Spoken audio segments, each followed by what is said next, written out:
प्यारे बच्चों, आपके उज्जवल भविष्य की कामना करता हुआ आपके अपने YouTube चैनल मनोहारी मैथ्स में हार्दिक स्वागत है।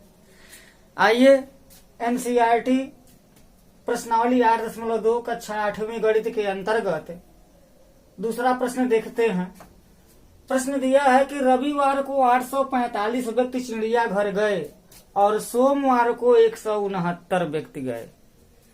ज्ञात कीजिए कि सोमवार को कितने प्रतिशत की कमी हो गई, कितने प्रतिशत कम लोग गए, ये हमको पता करना है। तो सबसे पहले तो हम ये देख रहे हैं, पढ़ करके सीधे सीधे पता हो गया कि रविवार को 845 व्यक्ति गए हैं और सोमवार को मात्र 169 व्यक्ति गए हैं। तो इतना तो क्लियर है कि सोमवार को व्यक्तियों की संख्या कम है और रविवार को 845 व्यक्ति हैं जो ज्यादा है। तो सबसे पहले हम ये पता करें कि सोमवार को रविवार के अपेक्षा कितने व्यक्ति कम गए। तो सबसे पहले क्या करेंगे, 845 में से हम 169 घटा देंगे तो 15 में से 9 घटेगा तो 6 हो जाएगा, और यहाँ 13 में से 6 घटेगा तो 7, और यहाँ 7 में से 1 घटेगा तो 6 हो जाएगा। 9 6 15, 7 6 13 1 14, 6 1 7 1 8। ये 676 व्यक्तियों की कमी हो गई। तो अब यहाँ पर लिखा गया है, अगर ये पूछता कि सोमवार को कितने व्यक्तियों की कमी हुई तो यही आंसर हो जाता हमारा, 676 व्यक्ति कम गए चिड़ियाघर में।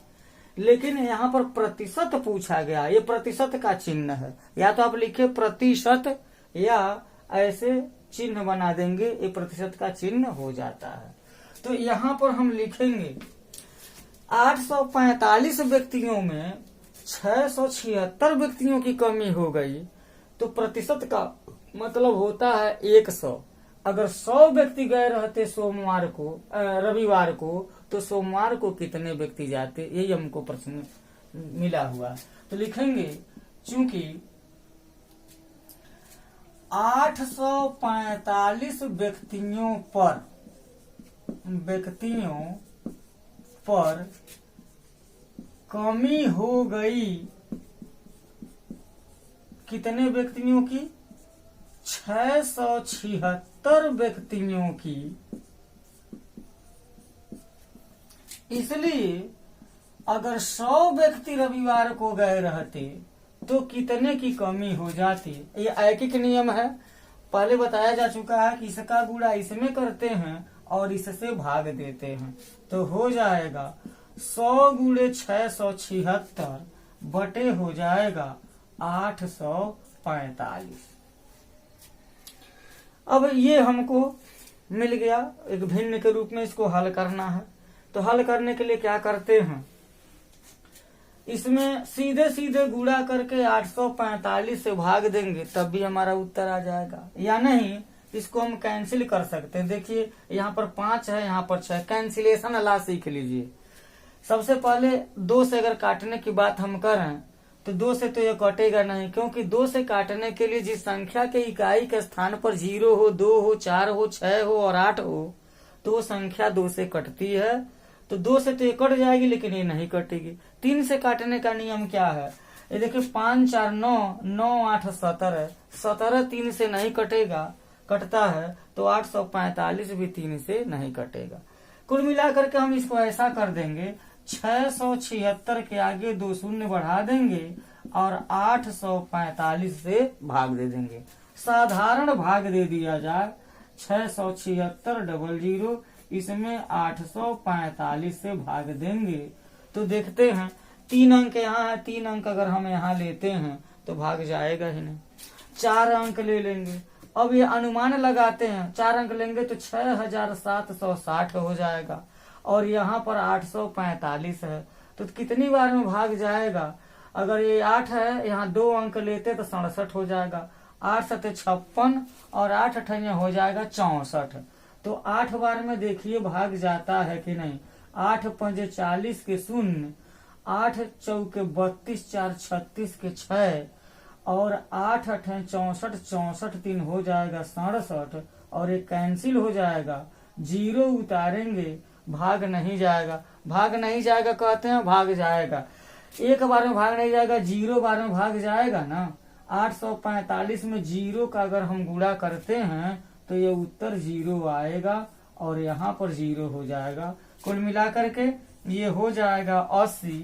चूंकि यह आंकड़ा 100 पर लगा हुआ है इसलिए यहाँ पर प्रतिशत का चिन्ह जरूर लगाएंगे। तो उत्तर लिखेंगे हम, उत्तर लिख दिया जाएगा क्या कि सोमवार को 80% कम व्यक्ति चिड़ियाघर गए।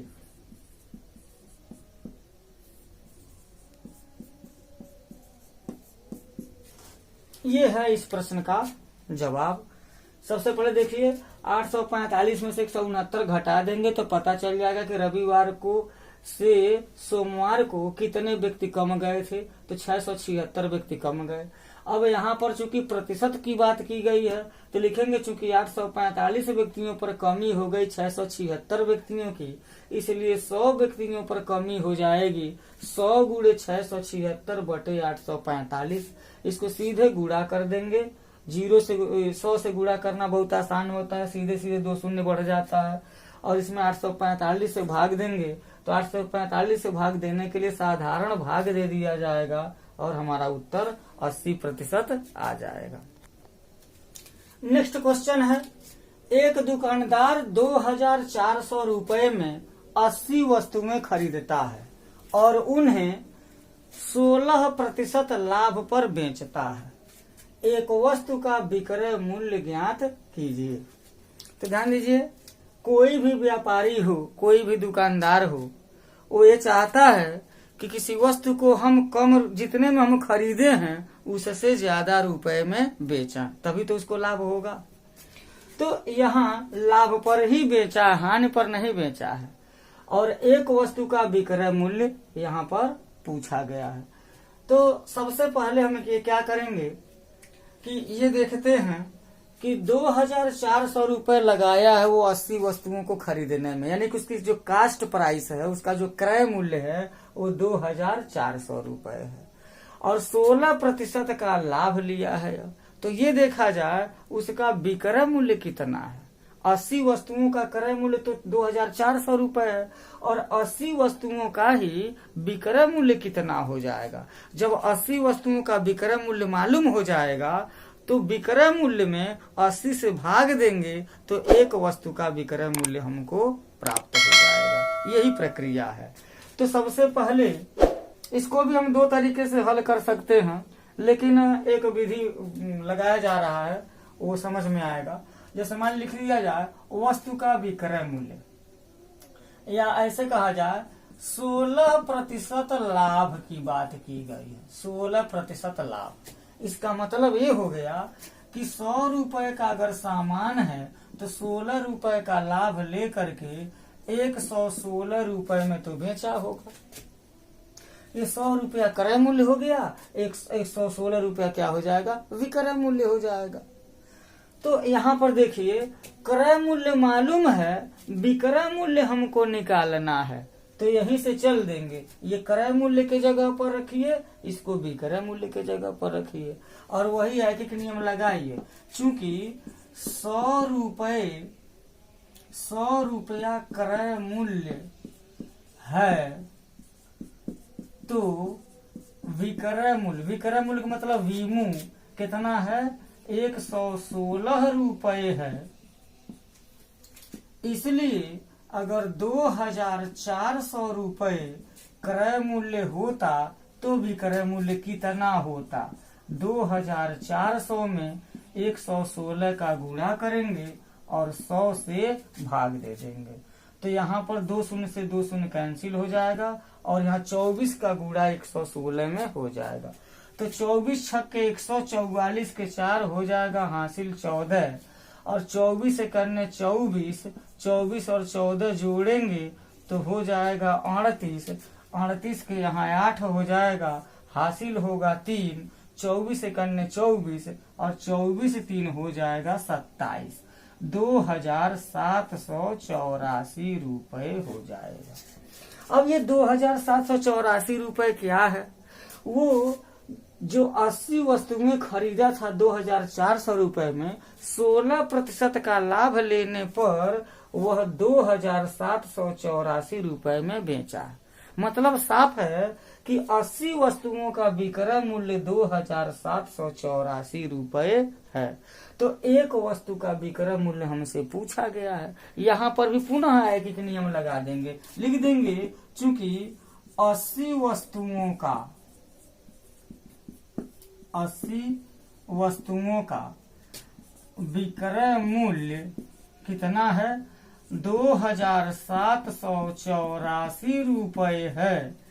इसलिए एक वस्तु का विक्रय मूल्य क्या हो जाएगा? आपको बताया गया होगा प्राइमरी कक्षाओं में कि जब एक से अधिक वस्तुओं का मूल्य दिया हो और एक वस्तु का मूल्य पूछे तो भाग देते हैं। बात वही है यहाँ। एक वस्तु का मूल्य ज्ञात करने के लिए 1 गुणे 2784 और बटे हो जाएगा यहाँ 80 हो जाएगा।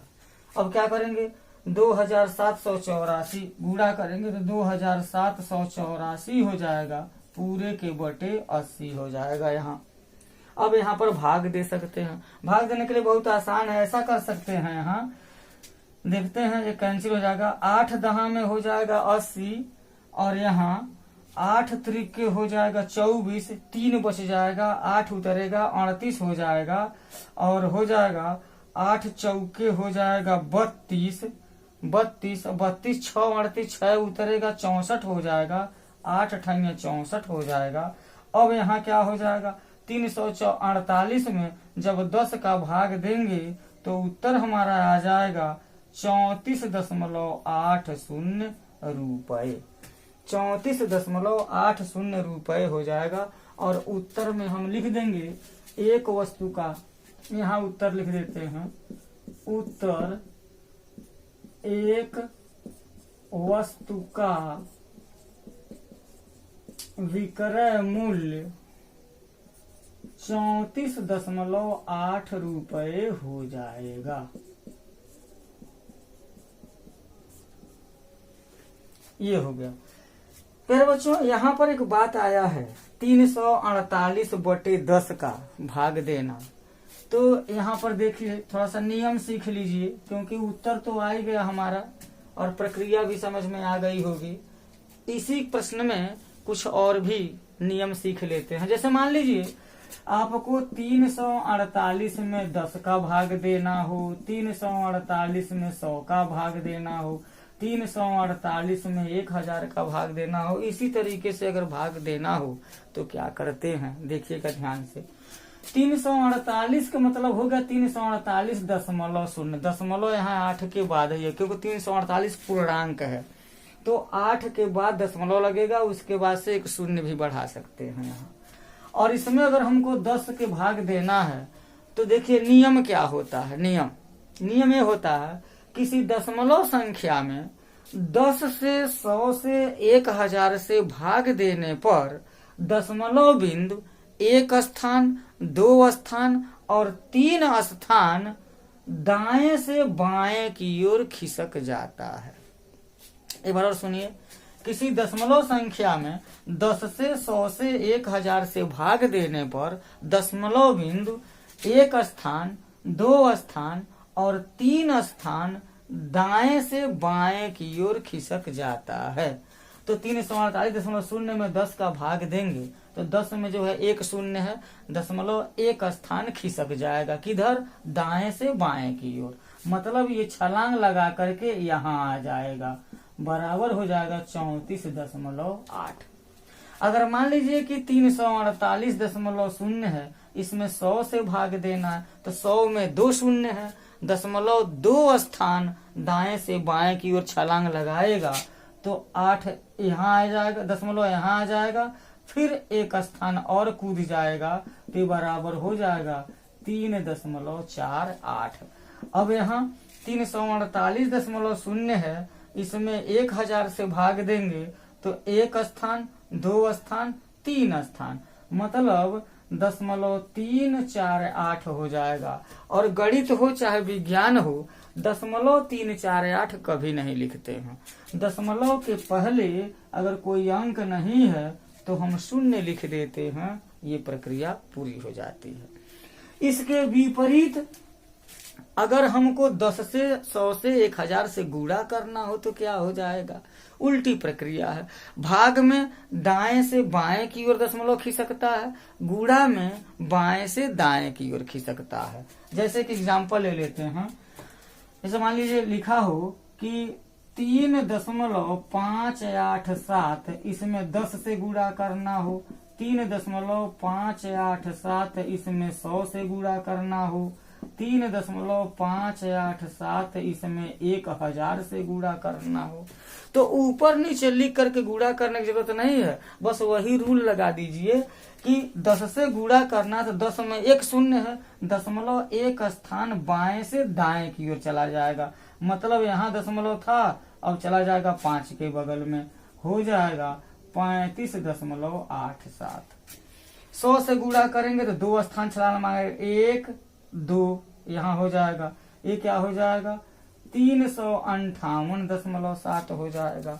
यहाँ 1000 है, इसमें 3 शून्य है, 0.3 स्थान चला जाएगा बाएं से दाएं, मतलब हो जाएगा 3587.0 हो जाएगा। तो प्यारे बच्चों, इस प्रश्न के माध्यम से ये गुणा 10 से 100 से 1000 से गुणा और भाग भी देने की प्रक्रिया आप समझ गए होंगे।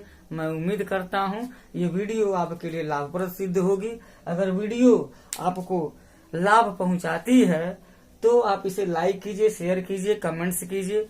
कोई अगर आपके पास कोई इसमें कुछ कहना हो, कोई बात समझ में ना आई हो, या इसके अतिरिक्त भी अगर आपको कुछ पूछना हो तो आप कमेंट कर सकते हैं। और चैनल पर अगर पहली बार हैं तो इसे प्लीज सब्सक्राइब कीजिए, ताकि यहाँ से अपलोडेड वीडियो के जो नोटिफिकेशन है आपको सबसे पहले प्राप्त हो जाए। जय हिंद।